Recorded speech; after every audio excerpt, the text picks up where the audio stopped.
Hi everyone, welcome back to the channel. Today we are going to do chi-square test in R.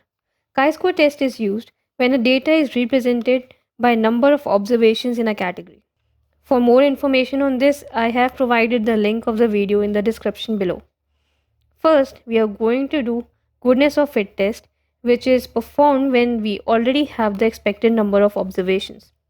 So suppose I have a class of 100 students, then the variable gender gives the number of male and female students in the class. Now I will do the chi-square test. For that, I will use the function chi-sq.test.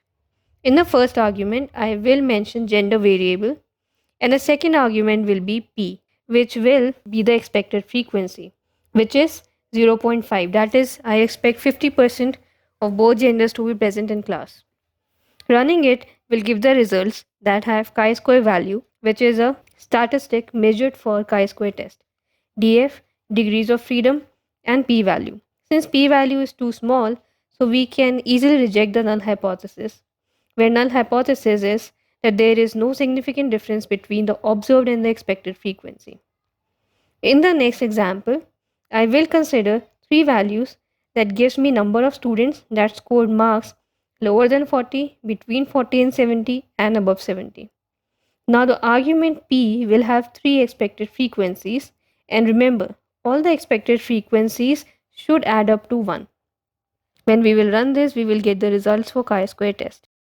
Now let's go to the test of independence, where we test if two categories are related or not. For that, let's first import the data empty cars. Next, we will take the column HP and convert it to have two values, high and low. So let's use if and else statement, which states if value is greater than 150, then take it as high, else take it as low. Let's run this. So there is an error. It happens because this argument does not take all the elements or all the values of the column. So we will change it to another if and else statement, which is much easier to employ, where the first argument will be the condition, the second is what to do if the condition applies, and the third argument states what to do if the condition does not apply. Now when I will run this, I will get the high and low values in HP01. Next, I will create a contingency table. I will use the table function and mention the categories I want, like AM column from empty cars and HP01.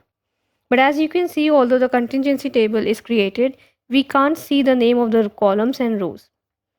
For that, we will use the argument DNN, which gives the column and row names.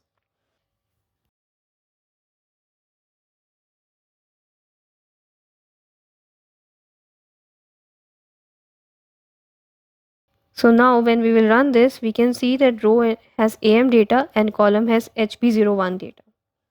So finally, we can run chi-square test with the function chi-sq.test and only mention the contingency table in it. When we will run this, we will get the results for chi-square test. So that's it for today.